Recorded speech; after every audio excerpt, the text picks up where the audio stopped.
ఇంకొక ఆసక్తికరమైనది ఏంటంటే రోజా, రజనీ వీళ్ళిద్దరూ అరెస్ట్ అయ్యే అవకాశం ఉందా? కొన్ని కారణాల వల్ల రోజా గారి గురించి నేను మాట్లాడను. విడుదల రజనీ గారు ఖచ్చితంగా అరెస్ట్ అవుతారు. అవునా? ఎందుకంటే అంటే ఇది నా పర్సనల్ అభిప్రాయం, అది కరెక్టా కాదా అనేది తెలియదు. ఈ విడుదల రజనీ గారికి కూడా లిక్కర్ లో ఏదన్నా ఇన్వాల్వ్మెంట్ ఉందా అనేది డౌట్ నాకు. ఎందుకంటే ఈవిడ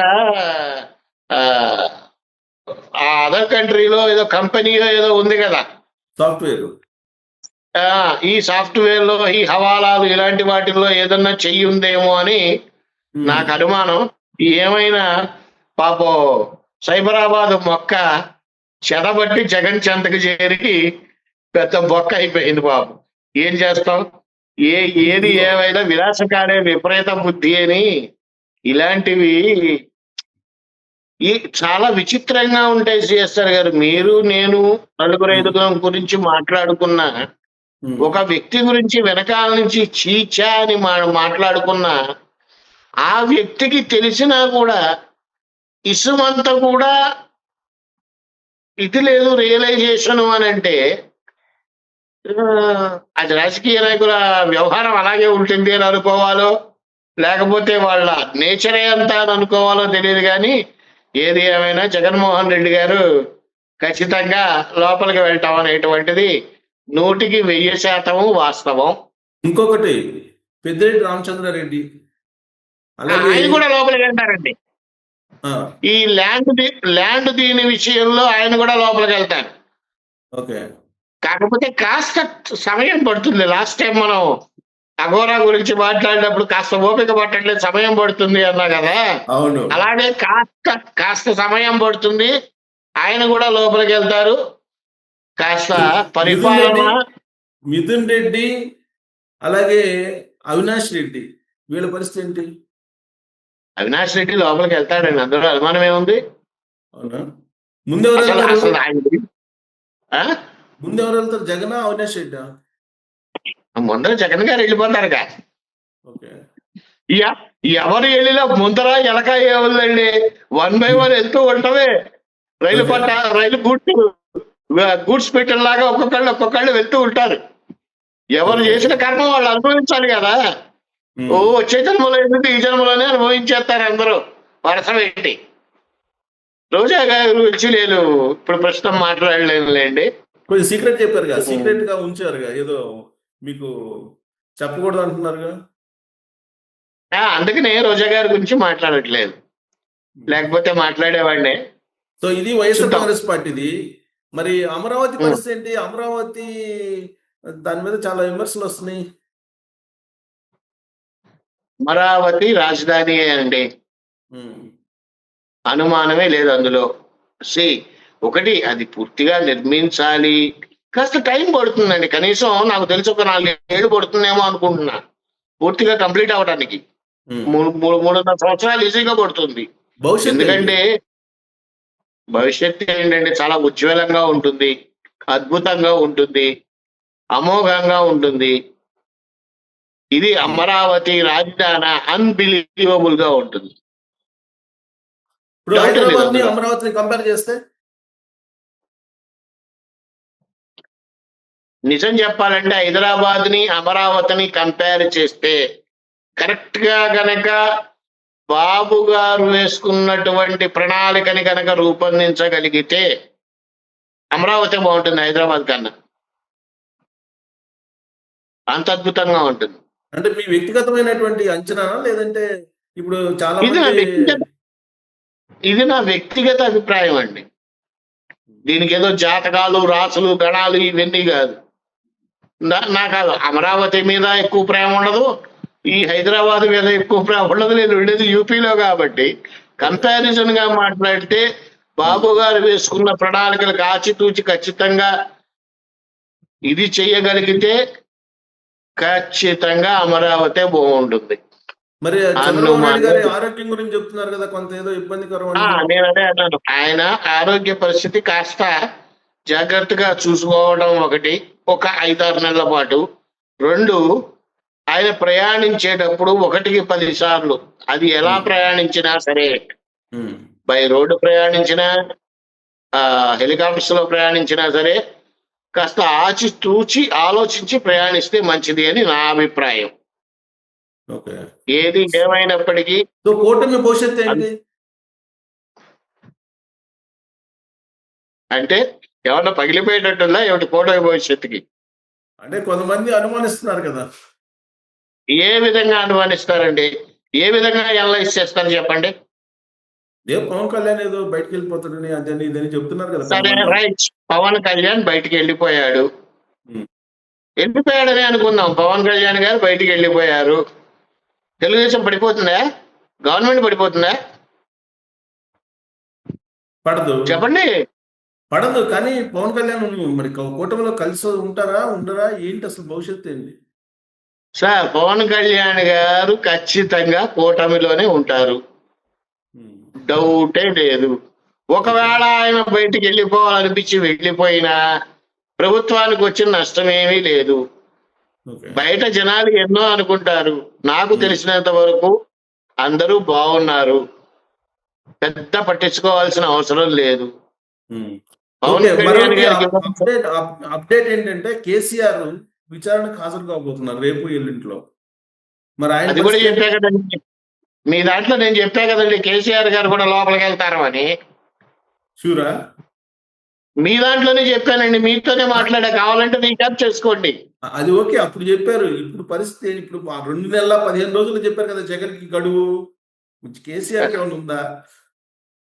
ఏమో ఆయన లోపలికి వయసు రీత్యా వెళ్ళకపోవచ్చు. వయసు రీత్యా అసలు విచారణకి హాజరవుతారు అవన్నీ మామూలే కానీ, బట్ ఆయనకున్నటువంటి కాస్త ఇవి ఉంటాయి కదా, ఉమ్, ఆ, ప్రతి ఒక్కళ్ళకి కొన్ని నీడ్స్, వాటిని దృష్టిలో పెట్టుకొని ఆయన లోపలికి వెళ్ళకపోవచ్చు. అందులో అనుమానమే లేదు. సో కవిత అయితే వెళ్ళినా ఖచ్చితంగా వెళ్ళిద్దని చెప్పారు ఆశ్చర్యపడాల్సిన మీరు అవసరం అప్పుడు. లేదు. అప్పుడు కవిత గురించి చెప్పారు, ఖచ్చితంగా వెళ్తుంది జైలుకి వెళ్ళిద్దని కవిత గురించి చెప్పారు మీరు. కేసీఆర్ అవును, ఆయన వెళ్ళారు కదా ఆవిడ. వెళ్ళింది కవిత. ఇప్పుడు కేసీఆర్ వచ్చింది కదా, కేసీఆర్ హరీష్ రావు వీళ్ళు విచారణకు హాజరవుతున్నారు కాళేశ్వరం దాంట్లో. కేసీఆర్ గారు వెళ్తారా వెళ్ళరా అనేటువంటిది కాస్త చెప్పలేకపోతున్నాను. బట్ విచారణకు అయితే హాజరవుతారు. వెళ్ళినా ఆశ్చర్యపడక్కర్లేదండి. నా నా ఆలోచన ప్రకారం, నా పర్సనల్ ఒపీనియన్ అయితే వెళ్ళకపోవటం మంచిది. ఓకే. ఆరోగ్య రీత్యా కానీ, వయసు రీత్యా కానీ, ఏదైనా కానీ కొన్ని సపోర్ట్స్ అనేవి ఉంటాయి కదా న్యాయస్థానాల నుంచి కూడా. ఓకే. అంటే వీళ్ళ పరిస్థితి ఇలా ఉంది. బీఆర్ఎస్ పార్టీ ఏమండి? భవిష్యత్తు ఏంటి? నెక్స్ట్ మీకు కాస్త పుంజుకోవచ్చు టిఆర్ఎస్. అయినా బిఆర్ఎస్ అదే ఇప్పుడు బీఆర్ఎస్ బిఆర్ఎస్ అన్న పేరు ఉన్నంత కాలం ఆ పార్టీ ఎందుకు పనికిరాదండి. ఓకే.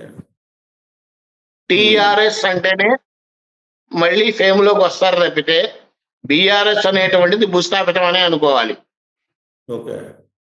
మీరు గమనించండి, నేను ఫస్ట్ లో కూడా చెప్పా టిఆర్ఎస్ మార్చొద్దు పేరు అని. మార్చిన తర్వాత ఎంత నష్టపోయిందో ఎన్నికల్లో చూశారు మీరు. ఎవరన్నా ఊహించారు అసలు రేవంత్ రెడ్డి గారు వస్తారని? అవును. ఎవరైనా ఆ పేరు బలాలు కొన్ని ఉంటాయండి, అనవసరంగా చెడగొట్టుకున్నారు ఆయన. మరి దీంట్లోకి వెళ్ళి సెంట్రల్లో చక్రం తిప్పుదామనే ఉద్దేశంతో ఆయన పేరు మార్చుకుని ఉండొచ్చేమో కానీ, బట్ అది మార్చి మళ్ళీ టిఆర్ఎస్ తీసుకొస్తేనే బాగుంటుంది. ఇంకోటి ఏది ఏమైనప్పటికీ ఈ మధ్య కవిత కొత్త పార్టీ పెడతారు అని చెప్పి ఇంకో టాక్ వస్తుంది. ఆవిడ కొత్త పార్టీ పెట్టే అవకాశం ఉందా? ఉన్నా ఉపయోగం లేదండి. కవిత గారు కొత్త పార్టీ పెట్టినా ఉపయోగం లేదు. ఓకే. 1% కూడా ఉపయోగం లేదు. లోకేష్ గారి భవిష్యత్తు ఏంటి? గ్రహ సంచారం దృష్ట్యా చెప్పండి. పొలిటికల్ భలే ఇరికిస్తారే సార్ నన్ను. ఇరికించడంలో మీ తర్వాత ఎవరైనా లోకేష్ గారి భవిష్యత్ ఏంటండి?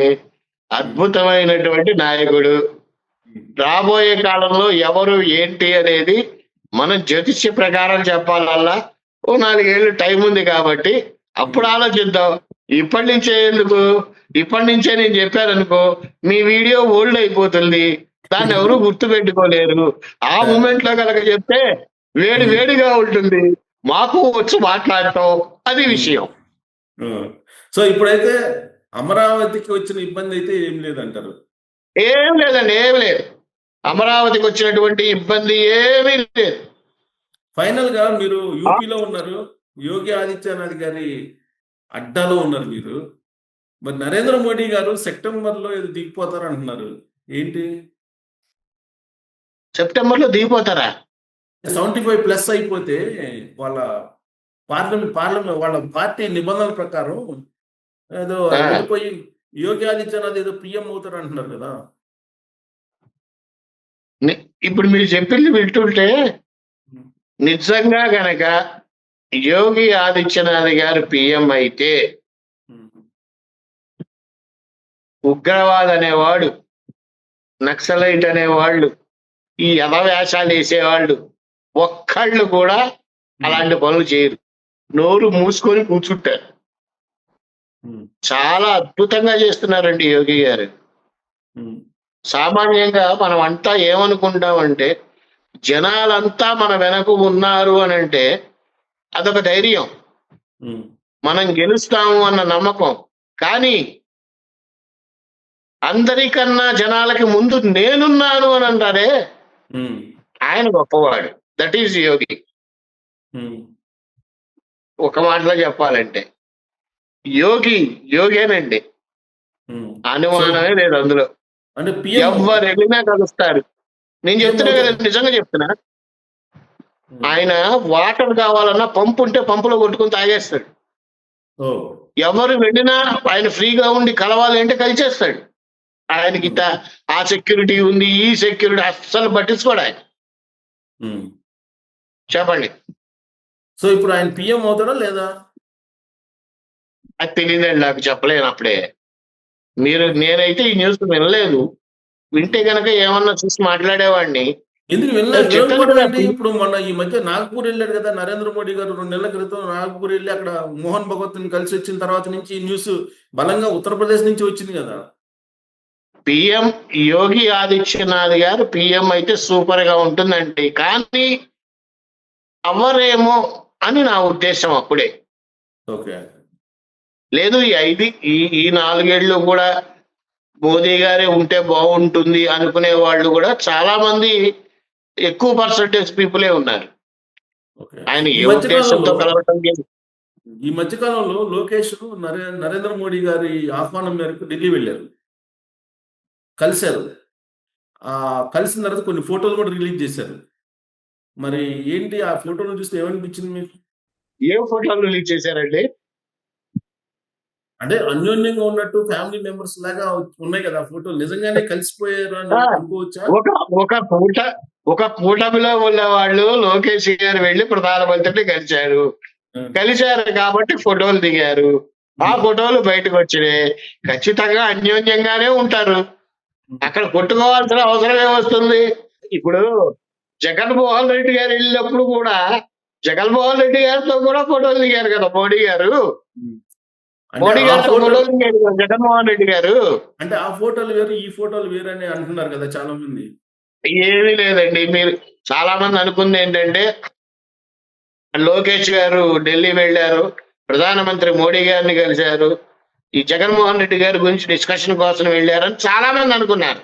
అవును, ఆయన ఏ పర్పస్ కి వెళ్ళారు, ఆయన ఏం కి వెళ్ళారు అనేటువంటిది వాళ్ళేదో ఫోటోలు బయటకు రిలీజ్ చేసినంత మాత్రాన ఏం మాట్లాడుకున్నారు అనేటువంటిది మనకి గాని మీకు గాని తెలియదు. ఏదో ఊహాగానాలు, కథలు అల్లి రాయటం తప్పితే అంతకు మించి ఏమీ లేదండి. బట్ ఆ లెక్కను చూస్తే రేపు చంద్రబాబు నాయుడు గారు కూడా వెళ్తున్నారు కదా.